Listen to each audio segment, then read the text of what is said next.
Hey there, this is Scott Gibbs. And this is Incros. And we are here at Comic Palooza 2019, representing the Healthcare Games Showdown. I gotta say, it's amazing, everything we've seen thus far. Cosplay, walking all around costumes. The smell of butter is quite potent in the air, which can only mean a good thing. So let's go check it out.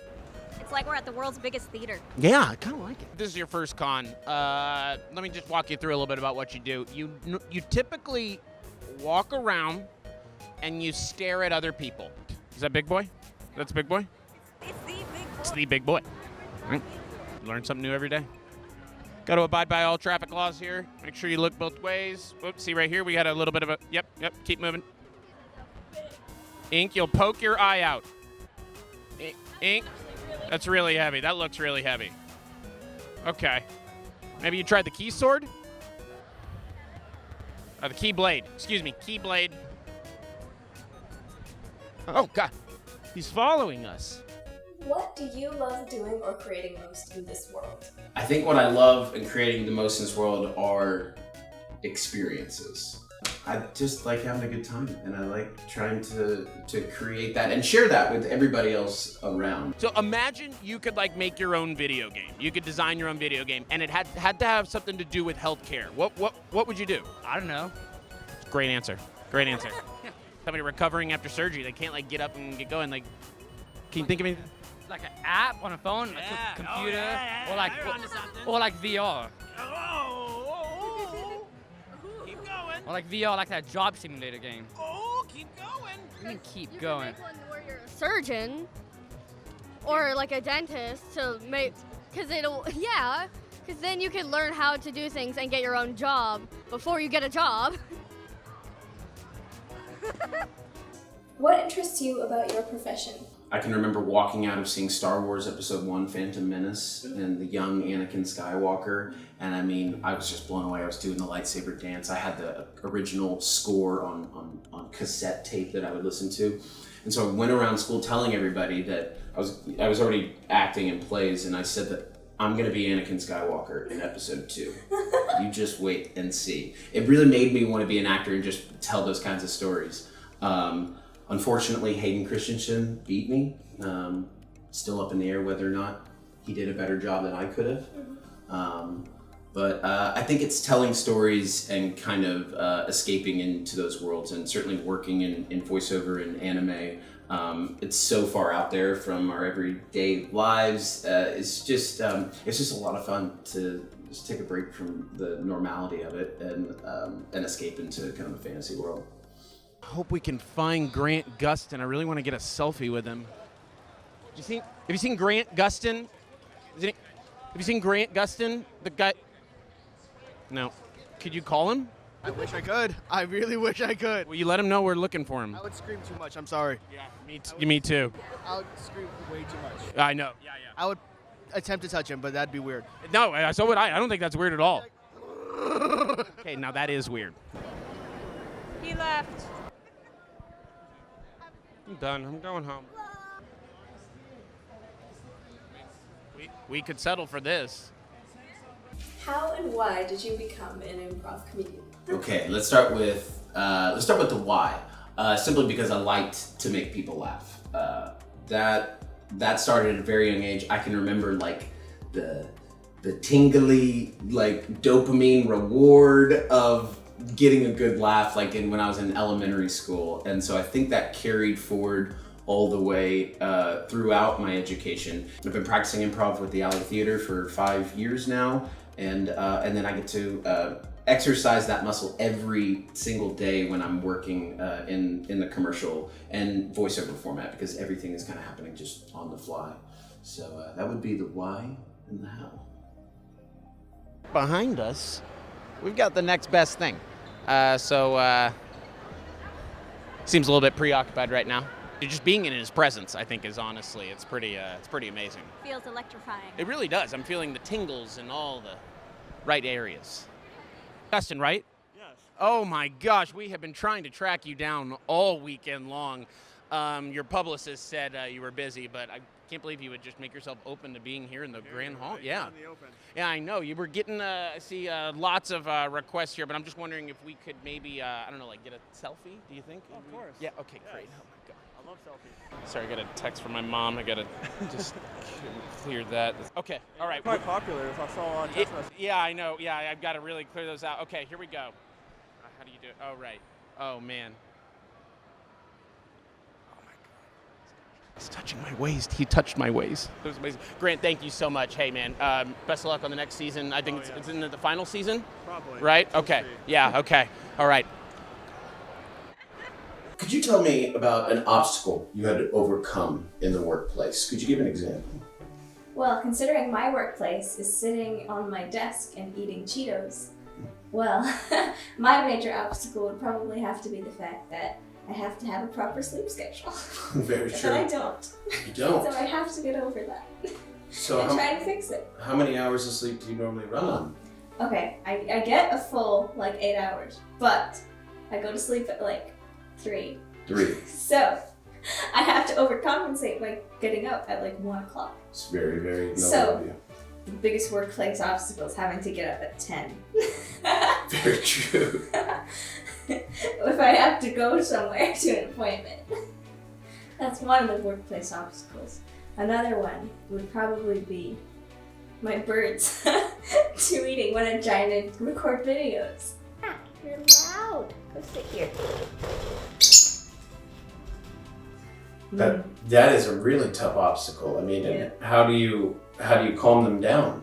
I either put the sheet over them or I put them in the closet because it's dark in there, so that means they want to go to Yeah, sleep. they're just taking a nap. Just take a little nap. With the Healthcare Games Showdown. So we're going to be a online live stream competition where we're blending video games and healthcare. You can imagine building a video game that has something to do with healthcare. That's an odd mashup there. I'm not 100% sure. You could do a first-person shooter where you're inside the body, killing germs. I don't know. You were on the right track. I like that. The first person shooter. All right, we might be calling you when the competition gets started, okay? I'll look for a check in the mail. Okay, yeah, you got it. Okay.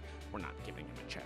What's the first thing on your to-do list? I take my to-do list very seriously. Most of the time, I think what I'm most proud of with my to-do list is then it's a separate side to-do list, which is my grocery list. Take my grocery list very seriously. I'm all about efficiency, and I actually do the list in the order in which I'm going to be traveling through the grocery store. So we go produce, kind of your boxed cereals, end with milk and butter and everything, and I'm out the door. Professional optimization. Thank you. Yes, thank you. I'm speaking to someone who finally understands. Exactly. Yes, it's really serious. What's the first thing on your to-do list? I want to know your answer to that question. Cheesecake. One word, much better. Much better. Much better response. Touche. Like the little mystery minis. And the best ones are that new one that came out, the classic Mickey and Minnie from Steamboat Willie. It's adorable. They even got a set with the whole boat. It's so cute. Link one right here. And there's a Zelda too. Link, what are you doing here and not in Hyrule? Just checking out the scene. Yeah, where's Princess Zelda? I mean, if you're not around, Gandalf has captured her by now. Let's say, have you ever played the game before? Have I played the game? I've played the game before. I got 3 Zelda references in one sentence, one question. What's your favorite video game and how has it impacted your life? That's the best one. Well, let's just go down the list. And I don't care if this is too long an answer. Okay, I'm going to keep rambling. Let's talk about first game of satisfaction. Legend of Zelda Ocarina of Time. I can remember it was around the Thanksgiving holiday when I beat it finally. I'd never experienced that kind of satisfaction because it was so hard. It was so hard for me to beat it, as a young little kid. Now I can also remember getting the first Pokemon Red. I'm looking for a Pokemon t-shirt. Oh, that's pretty weird timing. Okay, but it's got to be a specific Pokemon shirt. It can't just be any Pokemon shirt. Oh, those are pretty good. Yeah, I want the... You got one with the Lapras and the Pikachu riding it? You can't always get what you want. We've cited I don't think he knows where Pikachu is currently riding on his head. I don't think he knows that. Right, let's see if we got a Pokemon shirt in here. Pokemon shirt, Pokemon, no Pokemon. Wait, hold up. No, that's SpongeBob. My fiance actually makes fun of me because I told her the story about when I got it. I went and sat on the curb. You know, this was before cell phones or anything like that. So I went and sat on the curb and was waiting for people to walk by so they could see me playing Pokemon and I could share it to them. And beating that was a huge satisfaction because it was kind of tough. I mean, it was kind of hard to get through the Elite Four. I gotta buy the black Pikachu. The lady at home's been asking for a black Pikachu. Thanks a lot. Found something to bring home. I think also another one would be Metal Gear Solid 2. That one, I don't think I had ever gone through the scope of a cinematic story like that. Witnessing the end, it just I remember just being absolutely blown away. Probably my favorite game was Chrono Trigger. I think coming to the end of that game, that's the biggest game I've ever played in my life. I mean, it is so long. There's so much in-depth. You gotta grind it out to win that game. I don't know if I've ever gotten that sense of reward from beating Chrono Trigger. So I think that would be it. There's so many other ones I wanted to put on there. Wait, no, I want to change my answer. It's The Last of Us. The Last of Us. I've never felt the things I felt playing The Last of Us. I mean, I cried. I was like, you're living a movie in that game. You are in a movie, and that last shot, that last scene, I don't want to give it away, any spoilers, but I mean, I finished it and I immediately started playing again. I could not put it down. I couldn't say goodbye to it. So, Last of Us 2, it needs to come out soon, very soon. Oh, I love that game so much. Please make a movie out of it. Oh, that would just ruin it. Yeah, it probably would. What are the references? Go. Got you. Okay, wait, where are we starting? Start at the top. Okay, Dragon from Game of Thrones. That's from Starship Trek. Enterprise. Yes, that's Han Solo and Chewbacca. That's one of those Imperial Star Destroyers. That's Boba Fett's ship, or Jango Fett's, whatever. I can't really see the one on top. I think that's Star Trek. It's kind of dark. And that's X-Wing from Star Wars. There's Dumbledore. I think that's Luna Lovegood from Harry Potter. That's the 13th Doctor. I think that's an Ent from Lord of the Rings. That's the 11th Doctor. And Amy, that's Harley Quinn. I can't really see that one. That one's Supernatural. I don't know what that one is. That one's Walking Dead. Bravo! That was the bonus round. What interests you about your profession?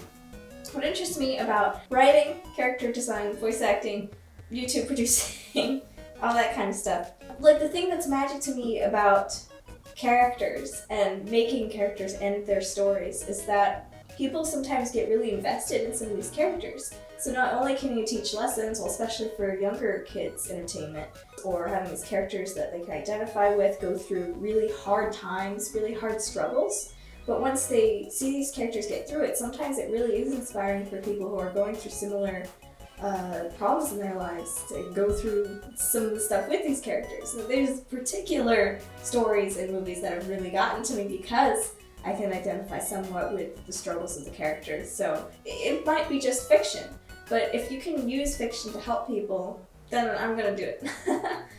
And my goal is to use what I can do to make stories. And I'm trying my best to kind of get well-rounded in a whole bunch of things so that I can do the story. That was good.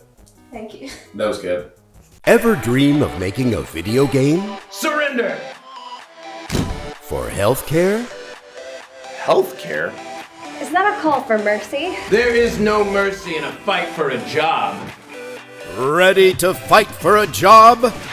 This July, follow the deadline-filled journey of a group of intrepid college students as they build a video game prototype to solve real-world healthcare problems under the direction of game industry professionals. Over the course of 4 weeks, these students will need to level up to overcome development challenges. Watch the live stream show and get in on the action and help students with game QA, feedback, and rewards. It all ends with a final boss review.